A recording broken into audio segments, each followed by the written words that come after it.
پاک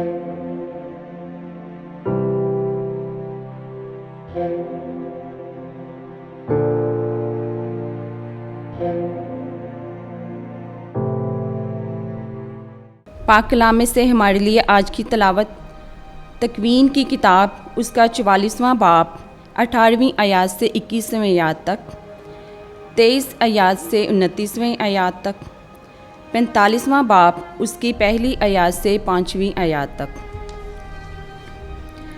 تب یہودا اس کے نزدیک آ کر بولا، اے میرے آقا، اپنے خادم کو اجازت دے کہ اپنے آقا کے کانوں میں ایک بات کہیں اور اپنے خادم پر تیرا غضب نہ بھڑکے، کیونکہ تو فرعون کی مانند ہے۔ میرے آقا نے اپنے خادموں سے یوں کہہ کر پوچھا کہ آیا تمہارا باپ اور بھائی ہے؟ اور اس نے اپنے آقا سے کہا، ہمارا باپ بوڑھا ہے اور اس کے بڑھاپے کا ایک چھوٹا بیٹا ہے، اور اس کا بھائی مر گیا، اور وہ اپنی ماں کا ایک ہی باقی رہا، اور اس کا باپ اسے پیار کرتا ہے۔ پھر تو نے اپنے خادموں سے کہا کہ اگر تمہارا سب سے چھوٹا بھائی تمہارے ساتھ آئے تو تم میرا چہرہ نہ دیکھو گے۔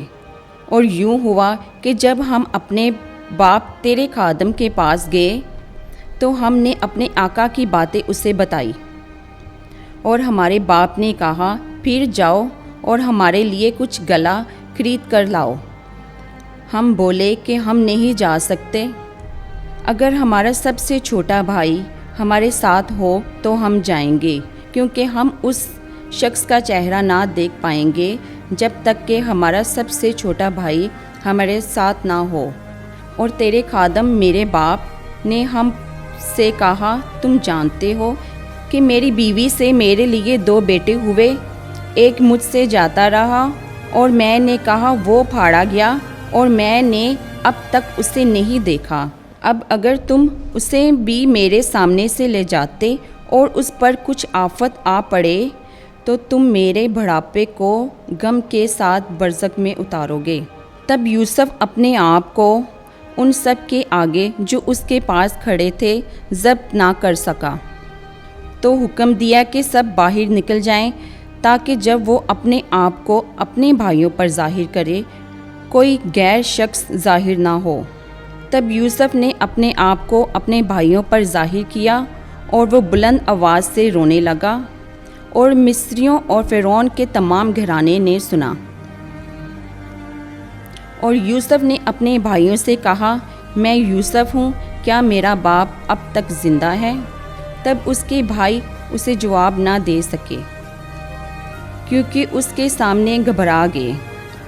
اور یوسف نے اپنے بھائیوں سے کہا، میرے نزدیک آؤ۔ تب وہ نزدیک آئے اور بولا، میں تمہارا بھائی یوسف ہوں، جسے تم نے مصر کی طرف بیچا۔ سو اس لیے کہ تم نے مجھے اس طرف بیچا، غمگین نہ ہو اور اپنے دلوں میں تنگ نہ ہو، کیونکہ خداوند نے تمہیں بچانے کے لیے مجھ سے آگے بھیجا۔ پاک کلام کا پڑھا اور سنا جناب سب کے لیے باعث برکت ہو۔ خداوند کا شکر ہو۔